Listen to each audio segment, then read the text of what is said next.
Bismillahirrahmanirrahim. Assalamualaikum warahmatullahi wabarakatuh. Sebelumnya perkenalkan, nama saya Fandi Santoso dengan NPM akhir 152.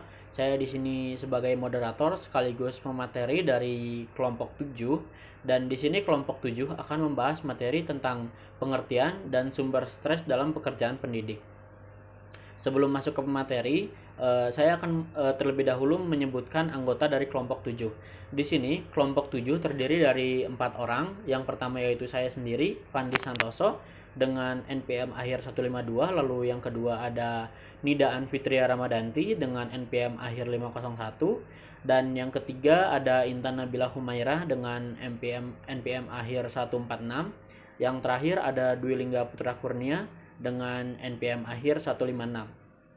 Baik, untuk mempersingkat waktu, langsung saja kita masuk ke materi pertama, yaitu saya sendiri.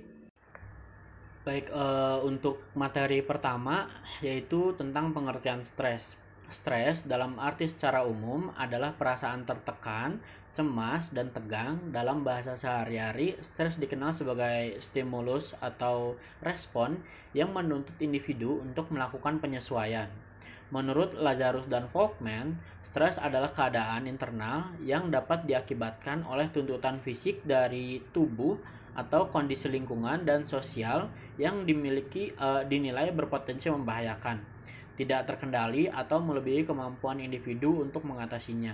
Stres juga adalah suatu keadaan tertekan, baik secara fisik maupun psikologis, menurut Chaplin 2012.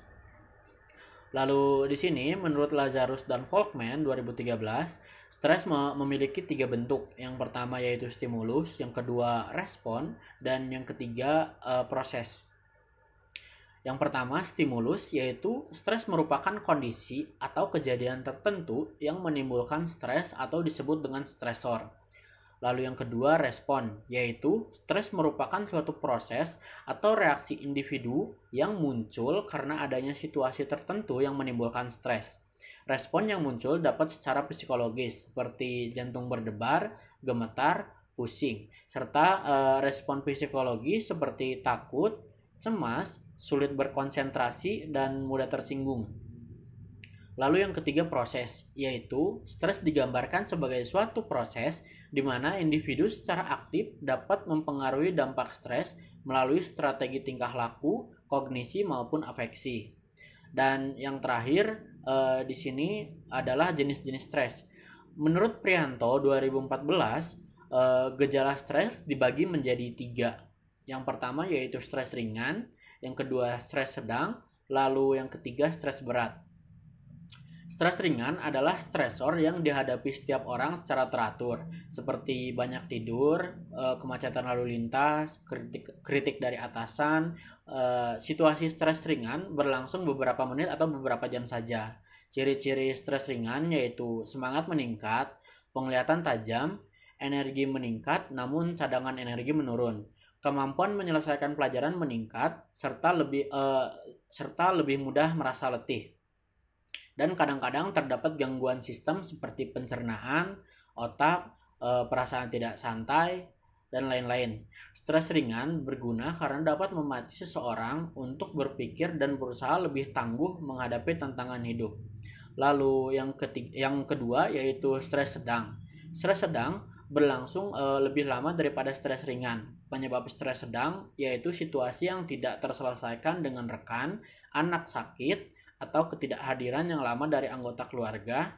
Dan ciri-ciri stres sedang yaitu sakit perut, mules, otot terasa tegang, perasaan tegang, gangguan tidur, dan badan terasa ringan.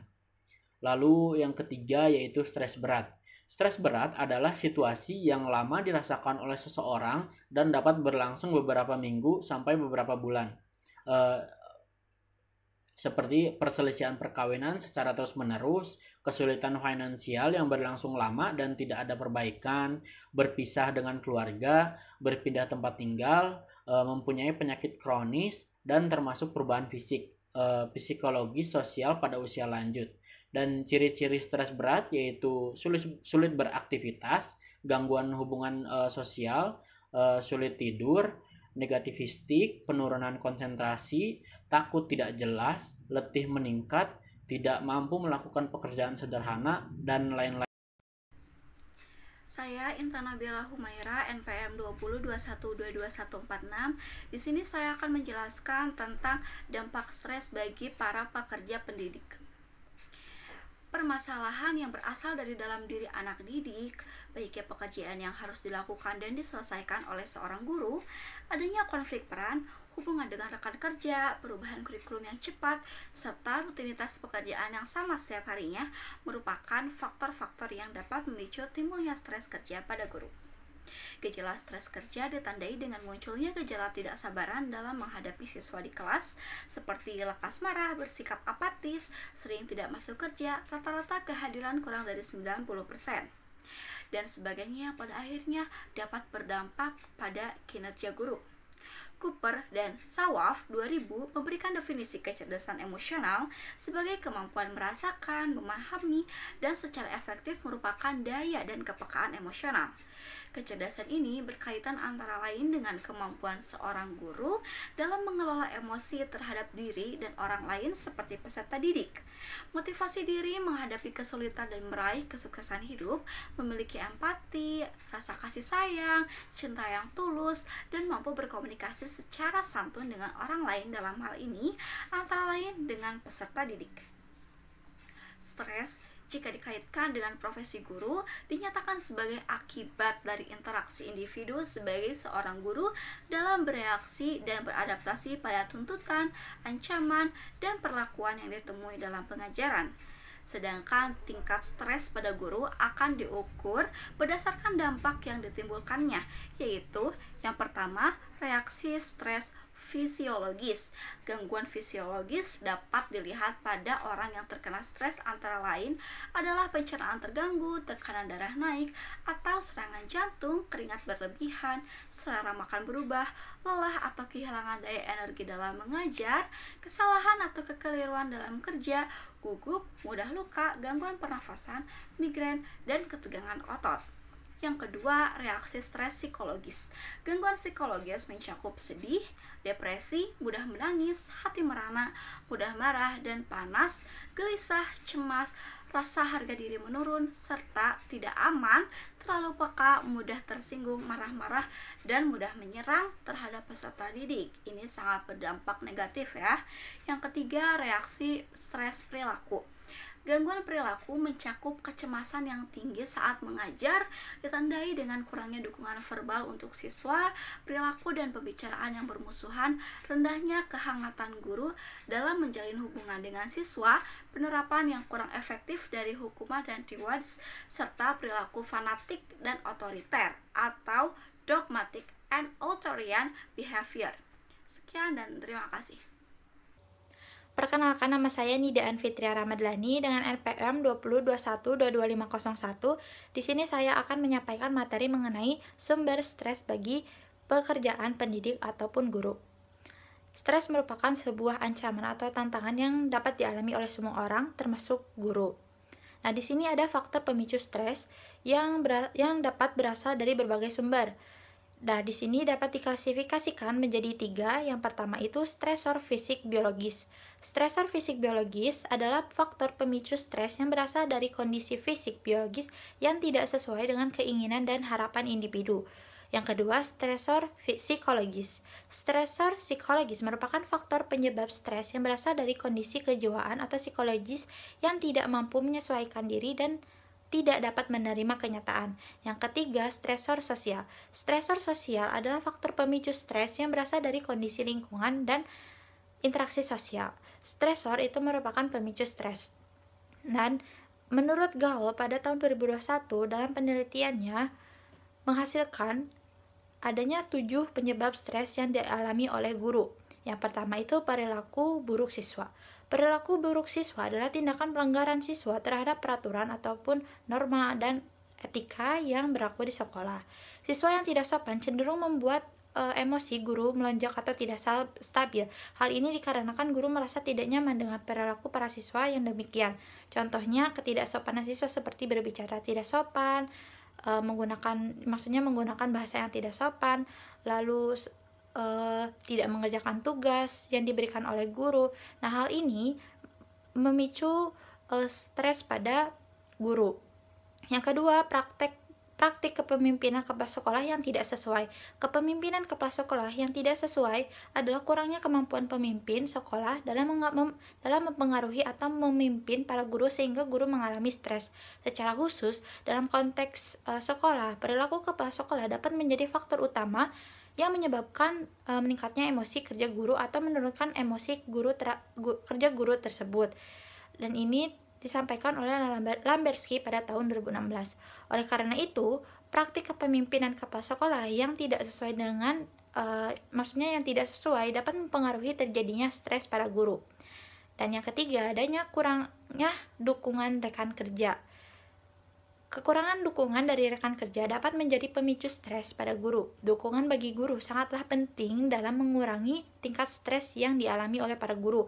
Dukungan yang dirasakan untuk perilaku mengajar yang efektif dapat mengurangi tingkat perasaan negatif dan ketidakpuasan yang dirasakan oleh guru. Sebaliknya, dengan keterbatasan interaksi dan buruknya kerjasama antara guru dapat menjadi penyebab stres.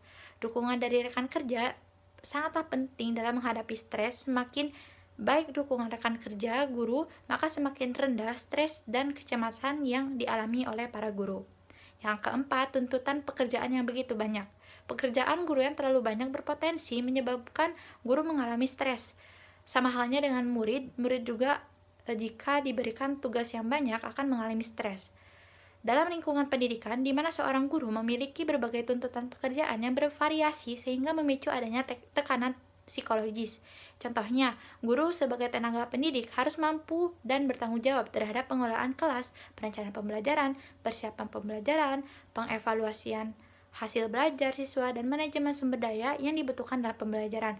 Oleh karena itu, yang tadi saya sebutkan itu merupakan tugas-tugas yang dilakukan oleh guru, yang mana tugas tersebut banyak sekali sehingga kadangkali tugas tersebut menjadi beban bagi para guru sehingga memicu guru mengalami stres. Yang kelima, kekurangan gaji. Gaji yang sedikit dapat memicu stres bagi guru. Hal ini karena tuntutan pekerjaan dengan upah yang diterima tidak sebanding sehingga membuat guru stres.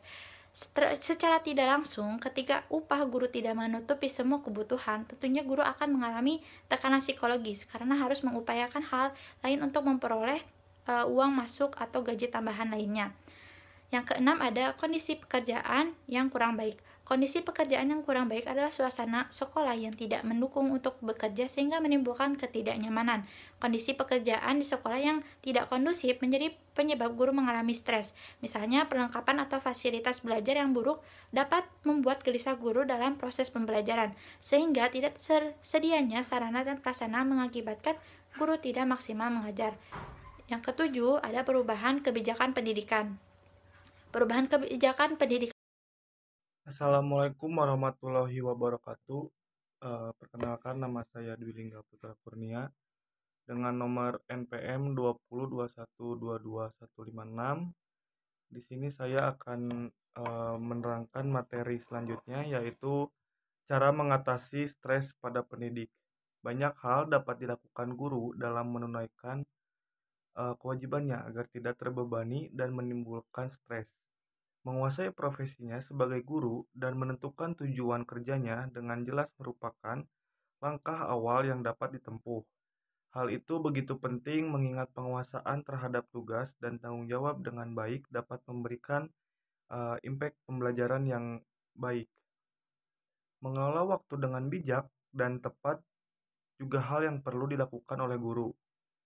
Ada begitu banyak tugas yang harus diselesaikan, maka gunakanlah skala prioritas dengan mengatur waktu yang tepat dan hindari tuntutan kegiatan yang tidak produktif. Menyeimbangkan waktu kerja dengan waktu istirahat merupakan hal yang harus dilakukan.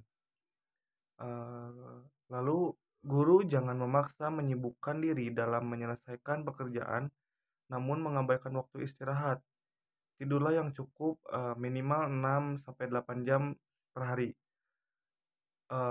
Karena itu adalah hal yang sangat diperlukan, dan juga mengonsumsi makanan yang seimbang serta olahraga paling tidak 3 kali dalam seminggu menurut Dadi dan Daeng. Mencintai diri sendiri dengan cara menyeimbangkan rekreasi dan kerja merupakan langkah jitu menanggulangi stres pada guru. Dengan menghabiskan waktu dalam berekreasi bersama keluarga, dapat memberikan ketenangan dan jauh dari tekanan kerja, sehingga rasa stres dapat diminimalkan oleh guru. Sekian materi yang dapat saya sampaikan. Terima kasih. Baik, mungkin itu saja yang bisa kami sampaikan dari kelompok 7 terkait materi pengertian dan sumber stres dalam pekerjaan pendidik. Selebihnya mohon maaf apabila ada kesalahan pengucapan kata. Semoga ilmu yang kita dapatkan hari ini bisa diterapkan di masa kini dan di masa yang akan datang. Mungkin dicukupkan sekian. Saya moderator dari kelompok 7. Dengan ini menutup diskusi kali ini. Wassalamualaikum warahmatullahi wabarakatuh.